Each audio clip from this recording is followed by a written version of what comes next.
నమస్తే రమగారు. నమస్తే జయ. రమగారు, నెమలి పించం ఇంట్లో ఉంచుకోవచ్చా? ఉంచుకుంటే ఏమవుతుంది? అంటే నాకు ఒక్కదానికి వాడతారని మాత్రం తెలుసు, బల్లులు రాకుండా పెడతారటండి. అదొక్క పాయింటే తెలుసు నాకు. ఇంకా ఏమైనా ఉపయోగాలు ఉంటాయండి? అది కాదు జయ, ఇలాంటి అనుమానాలు ఎందుకు వస్తాయో అర్థం కాదు. వస్తాయండి, అంతేనండి రమగారు, అంతే. రోడ్డు మీద అప్పుడప్పుడు మనకి ఈ నెమలి పించాలు అమ్మే వాళ్ళు కనపడతారు. అవును. నెమలి పించం అంటే ఏమిటి? అదేమన్నా ప్రత్యేకమైందా? దాని తోకలో కుచ్చు, అంతే అంతే కదా. నెమలి పించాలకి ఒక ప్రత్యేకత ఉంది. మిగిలిన కళ్ళు అట్లా తిప్పలేము, చూసారా ఎంత టెంప్టీగా ఉంటుందో రమగారు. నాకైతే భలే ఇష్టం. అవును, అదే పాయింట్ అందులోది. అంతేనా? అంత కాక అది కాదు జయ, ఇప్పుడు ఏ పక్షివైనా రెక్కలు ఈకలు మనం ఇంట్లో పెట్టుకుంటామా? పెట్టుకోం. ఊళ్ళల్లో ఏం చేస్తారో తెలుసా? పల్లెటూళ్ళ వాళ్ళకి తెలుసు, కాకి రెక్కలు రాలి పడుతూ ఉంటాయి. 3-4 రెక్కల్ని ఇలా కట్టి వేళ్లాడేస్తారు, కాకులు రాకుండా ఉండటం కోసం. పొద్దుటి పూట ఇవన్నీ చేసుకున్నా ఏదైనా ఎండ పెట్టినా కాకులు కవట్లాడిపోవటం అంటారు దాన్ని. కాకులు పడిపోతూ ఉంటాయి వచ్చి. అప్పుడు ఏం చేస్తామంటే ఈ కాకి రెక్కలు కడితే కనుక కొంచెం అక్కడేదో వీళ్ళు కొట్టి దాన్ని చేశారన్న అనుమానంతో కాకులు రావుట. ఓకే. రావని మా వాకిట్లో కూడా 1-2 కట్టేసి ఉంటుండేవి. మాకు పెద్ద వాకిలి, ఏదో ఓ పక్కన ఒడియాలు పెట్టిన దగ్గర మాత్రం అది కట్టేవాళ్ళం. అది మనకి కాకులు ఎక్కువ కనిపిస్తాయి, మనం ఇక్కడ కనిపించవు. ఇక్కడ అసలు నేను కాకి కనిపిస్తాయి, పావురాలే ఉంటాయి. అవును. ఇప్పుడు పావురాయి రెక్కల్ని ఇంట్లో పెట్టుకుంటామా? మనం పెట్టుకోం కదా. ఇప్పుడు ఎట్లా మన జుట్టు రాలింది, ఎంత మంచి జడ ఉన్నది, ఇంత భారీ జుట్టు అని దాన్ని ఉంచుకుంటాం? లేదు, ఉంచుకో. అందంగా పెంచుకున్న గోళ్ళని కట్ చేశాక శోభించదు, తీసుకెళ్ళి జాగ్రత్తగా మట్లో పడేయాలి దాన్ని. అంతే. ఇంట్లో కూడా వేసుకోకూడదు. ఏదో పక్కన పడి ఉంటుందిలే, రేపొద్దున ఊడవచ్చులే అని కూడా భావించాం మనం. జుట్టు దువ్వంగానే చుట్టడం, ఏ డస్ట్బిన్లోనో పెట్టడం. మట్లో కూడా పెట్టేసేయచ్చు. గోల్డ్ కానీ ఇవి కానీ అవి కరగడానికే చాలా సమయం పడుతుంది. పక్షి రెక్కలు కూడా అలాంటివే. ఏ పక్షి రెక్కనైనా ఈకలని, రెక్కలని కాదు, రెక్కల్లో ఉండేటువంటి ఈక, కాకీక అని చెప్తాం కదా. కాకీకకి లేని ప్రత్యేకత నెమలీకకి ఎందుకు వచ్చిందంటే కృష్ణుడు దాన్ని ధరించటం వల్ల. భగవంతుడు ధరించాడు కాబట్టి అది భగవత్ సంబంధమైన వ్యవహారంగా భావించి మనం అది ఉంచుకుంటే కృష్ణ సాన్నిధ్యం ఉన్నట్టు ఒక మనసుకి సంతోషం. కృష్ణుడు నిరంతరాయంగా దాన్ని ధరించడం. ఏ కృష్ణుడు చిట్టి బుజ్జు బొమ్మ ఉన్నా ఇంత బొమ్మ ఉన్నా ఆయన నెమలి పింఛను ధరించే ఉంటాడు. ఆయన ఎప్పుడు ధరించి ఉంటాడు? అది రాజకుమారుడు అయిపోయాక కాదు, గొల్లవాళ్ల పిల్లాడిగా ఉన్నప్పుడు ఇంతంత చారడేసి, ఇంతంత కళ్ళు, ఎర్రటి పెదిమలు, ఆ నీలంగా ఉండేటువంటి నలుపు ఛాయలో పిల్లవాడు, బొద్దుగా ఉన్నవాడు, ఆ మహాద్భుతమైన సౌందర్యవంతమైన నవ్వు ఉన్నవాడు. ఆ పిల్లవాడికి దిష్టి తగలకుండా వేరే రంగు మీదకి దృష్టి పోవటం కోసం వాడి బుగ్గ మీద కాటికి చుక్క పెట్టినా కనపడదు, నల్లవాడు కదా. అందుకని వాళ్ళమ్మ ఈక పెట్టేది. నీలమేఘశ్యాముడు కదా. ఈ మొహం గబుక్కుని చూడంగానే దీని మీదకి దృష్టి వెళ్తుంది. అందుకని ఏం చేసేది, దానికి చుట్టూతా ముత్యాలు చుట్టేది, కొప్పు చుట్టూతా. కృష్ణుడు కొప్పేసేది కదా. అవును కదా. అవును. కృష్ణ పిలక ఈ పైన ఆ పిలకేసి దానికి ఒక పింఛం పెట్టి దానికి ఒక ముత్యాల పేరు వేళ్లాడేస్తే ఈ పిల్లాడిని చూడగానే జగన్మోహనమైన వాడి నవ్వులోకి పడిపోకుండా, వాడికి దిష్టి తగలకుండా పైకి వెళ్ళేది చూపు. అలా పెట్టబడింది. చూపుని ఆకర్షించటం కోసం పెట్టారు.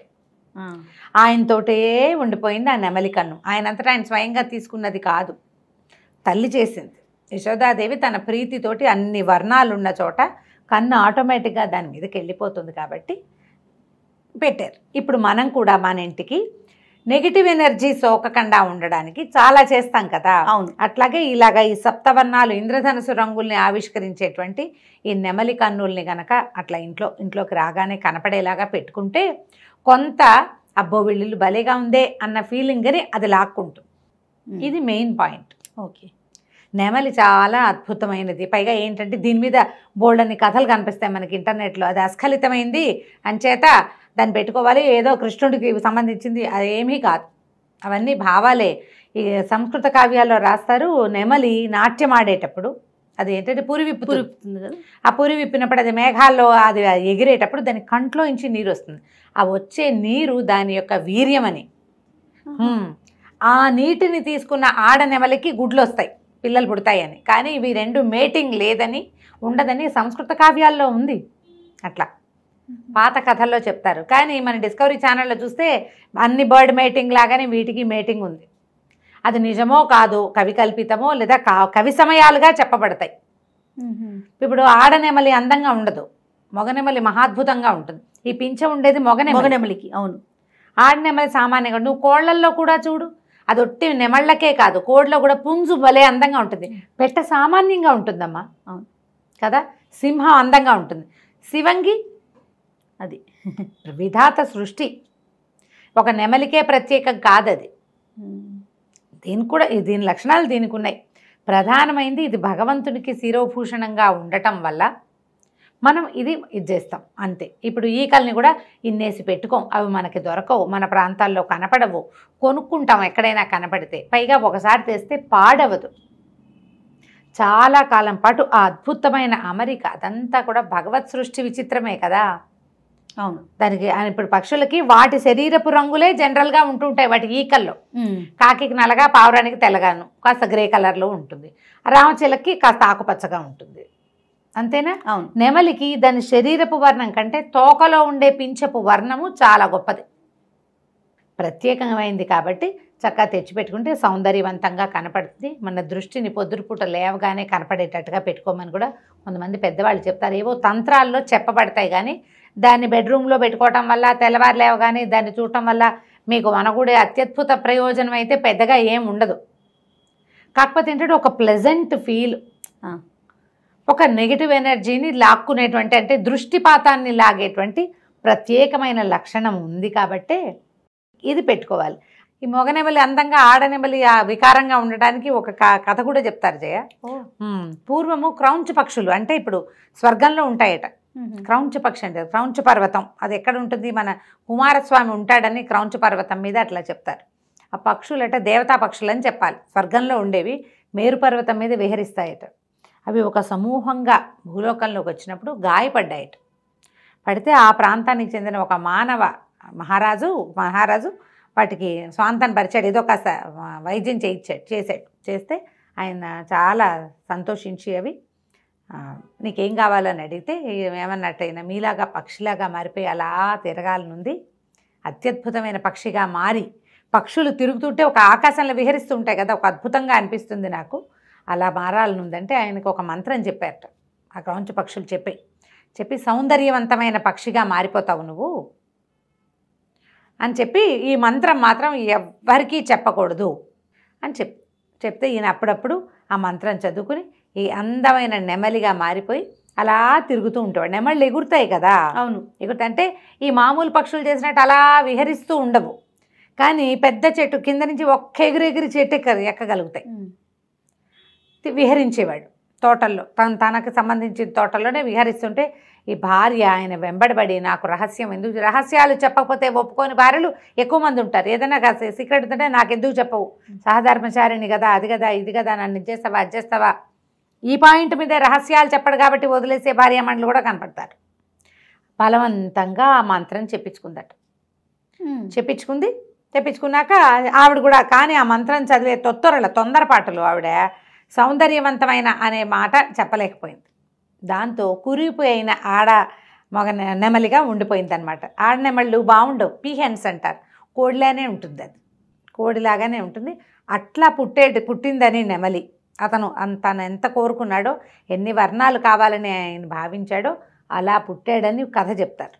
ఓహో, నీకు వాళ్ళు ఆ క్రౌంచ పక్షులు చెప్పించాయట అతన్ని, నీకు భార్య ద్వారా సంతానం కలగదంటే అప్పుడు ఆయన చాలా దుఃఖిస్తే విధాత అతనికి అవకాశం ఇచ్చాడు, నీకు వీర్యం కంటి నిండా వచ్చే మార్గం నేను చెప్తానని కనికరిచ్చాడు. ఇది ఒక కథ. మరి ఈ కథని బేస్ చేసుకున్నా ఇంకో బేస్ చేసుకున్నా ఇలాంటి మాటలు పుట్టినాయి. కానీ జనరల్గా పక్షుల్లో చాలా చోట్ల కూడా, జంతువుల్లో కూడా మగవి బాగుండి ఆడవి సామాన్యంగా కనపడతాయి. ఓకే, అలా కనిపిస్తాయి తప్ప దాని మీద ఆలోచించి దానివల్ల అదేదో జరుగుతుందని మాత్రం భావించకండి. బట్ ఇంట్లో ఉంటే ఏమవుతుందంటే మనకి ఒక పాజిటివ్ ఎనర్జీ, పాజిటివ్ సోర్స్ ఆ కలర్స్ వల్ల. అవును, ఇప్పుడు అలా అందంగా అమర్చే రంగులు మనం చాలా కష్టపడాలి అట్లా కలర్స్ సరి చేయటానికి. ఇవి మనం ఏం కష్టపడక్కర్లేకుండా దొరుకుతాయి మనకి. మనం ఇంత అపురూపంగా పెట్టుకుంటామా, మీకు తెలుసో తెలీదో, రాజస్థాన్లో ఈ నెమలికల చీపులతో వాకిళ్ళు ఊడ్చుకుంటారు. వాకిలి ఊడుస్తారు లిటరల్లీ. కుంచగా యూజ్ అవుతుంది, అది పొడుగ్గా ఉంటుందా, ఎక్కువ రోజులు రాలిపోకుండా గట్టిగా ఉంటాయా. పాత రాజస్థానీ మూవీస్ చూస్తే అక్షరాల నిజమమ్మా. మీ తాలూకు భగవంతుని వ్యవహారంలో నేను ఏదైనా అడ్డం పెడుతున్నాను అనుకోండి, కృష్ణుడు అంటే నాకు పంచప్రాణాలే, చాలా ఇష్టం కదా మీకు. చాలా ఇష్టం. కూర్చున్నా నుంచున్నా కృష్ణానే, ఎవరైనా దండం పెట్టినా కృష్ణార్పణమే. ఇలా జరుగుతుంది.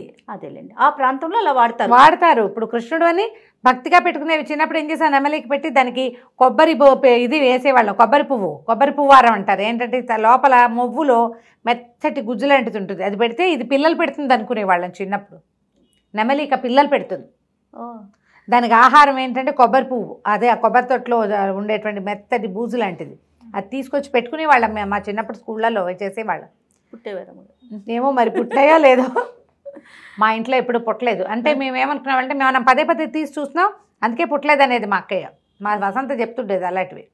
నువ్వు ఎంతసేపు తీసి చూస్తావే, అలా తీసి చూస్తుంటే కుదరదు, చూడకుండా ఉండేది, పుట్టేసిందేమో తెల్లారేసరికి ఒక యావగా ఉండేది.